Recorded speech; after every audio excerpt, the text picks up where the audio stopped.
Guys এই যে পোলাও রান্না করব, তার জন্য এই যে আদা বাটা দিচ্ছি, রসুন বাটা দিচ্ছি,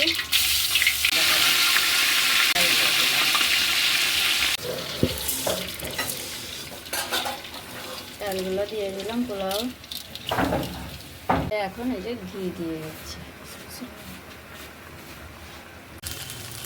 পোলাও, এখানে ডিমের কোরমা হলো 1.5 কেজি চালে আমি 6×2 পোয়া পানি দিচ্ছি। 1 মগ হলো আমি দুধ দেবো, আর বাকি সব হলো পানি দিচ্ছি। আমি পানিটা ঢেলে দিলাম, দিয়ে আমি এই যে নাড়াচাড়া দিয়ে নিচ্ছি। এখন আমি বসা ভাতের মতো ভাত দেব। নাড়াচাড়া দিয়ে নিলাম, অল্প একটু চিনি দিয়ে দিচ্ছি, নাড়াচাড়া দিয়ে নিচ্ছি। আজকে একটু অন্যভাবে পোলাও রান্না করছি। বাদামগুলো দিয়ে দিলাম, দিয়ে আবার আমি ঢেকে দিচ্ছি।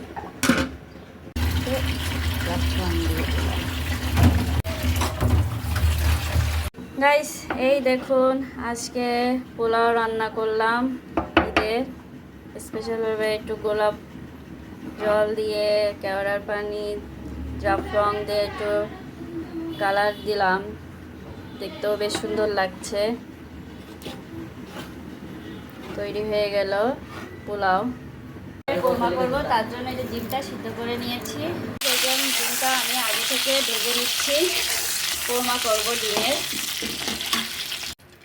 এখন এই যে ঘি দিয়ে দিচ্ছি তেলের ভিতরে, পেঁয়াজ দিয়ে দিচ্ছি, পেঁয়াজ ভাজা হয়ে গেছে। এখন আমি মশলাটা দিব। এই যে মশলা এখন দেবো কোরমার। এখানে পেঁয়াজ, গাইস এখানে আমি ধনে, আদা, জিরে আর রসুন বাটা দিয়ে আমি কোরমা রান্না করতে এই মশলাটা ঢেলে দিলাম। এখানে আমি এই যে পেঁয়াজ বাটাটাও দিয়ে দিচ্ছি, এই যে দিয়ে নেব, দিয়ে দিচ্ছি। গাইস এই যে গরম মশলা সব দিয়ে দিলাম। গাইস এখন আমি ডিমগুলা দিয়ে দিলাম, দিয়ে আমি ডিম আর মশলা কষিয়ে নিচ্ছি। এই তেল দিয়ে দিলাম আর একটু পানি দিয়ে দিচ্ছি।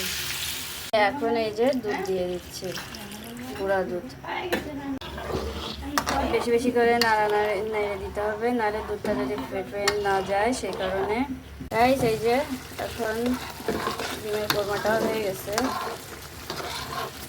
যারা গরু খায় না মাংস, গরুর মাংস, সেজন্য এটা আলাদাভাবে করে রাখলাম। এখন আমি ডিমের কোরমাটা এই যে বেড়ে নিচ্ছি।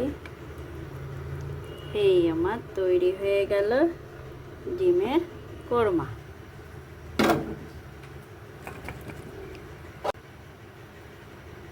ডিমের কোরমা তৈরি করে ফেললাম। জর্দা ভাত রান্না করব, সেজন্য এই যে ভাতটা আগে থেকে সিদ্ধ করে নিয়েছি। চিনি দিয়ে, গরম মশলা, তেজপাতা, ঘি একসাথে দিয়ে এটা জাল দিয়ে দিচ্ছি চিনিটা। তারপর জর্দার জন্য যে ভাত, সে ভাতটা এখানে দিব। ভাত, এটা পোলাও চাল দিয়ে, বাদাম দিয়ে দিচ্ছি।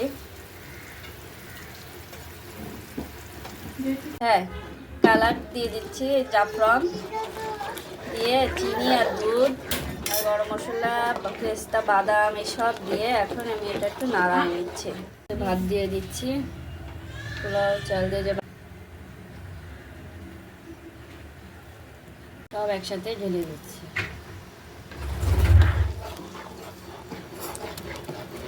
নাড়াচাড়া দিয়ে নিচ্ছি। আর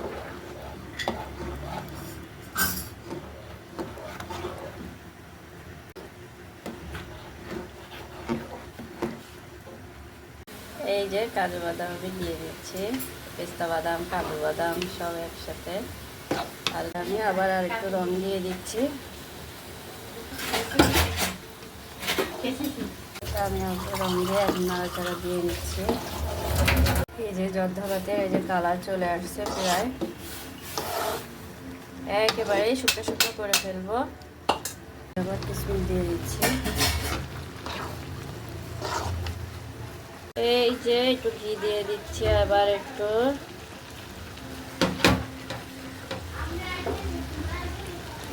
এই দেখুন আমার জর্দা ভাত হয়ে আসছে প্রায়। এই দেখুন আমার জর্দা ভাত হয়ে আসছে, আর একটু শুকনো শুকনো করবো। এই যে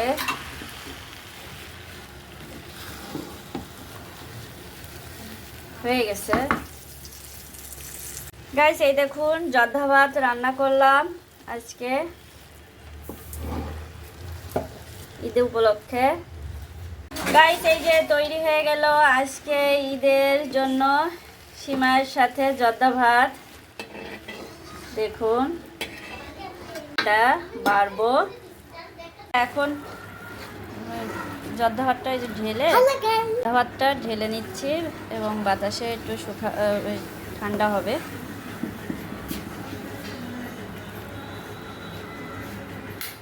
এই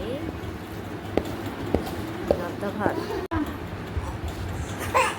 বেগুন ভাজি করে রেখেছি, পোলাওর সাথে বেগুন ভাজি খেতে খুব মজা, সবাই খুব পছন্দ করে, সেজন্য বেগুন ভাজিও করে রেখেছি। এই হলো গরুর মাংস। গাইস দেখুন আজকে ঈদ উপলক্ষে সব এক এক করে রান্না করছি আর দেখাচ্ছি। সময় স্বল্পতার কারণে অনেক রান্না তো, তার জন্য এই রান্না করে তাই দেখাচ্ছি গাইস। এইটা হলো দুধ সিমাই।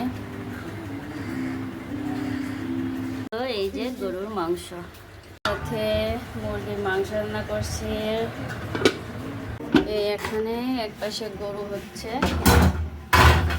আর এই পাশে পোলাও, গরু আর এই পাশে পোলাও।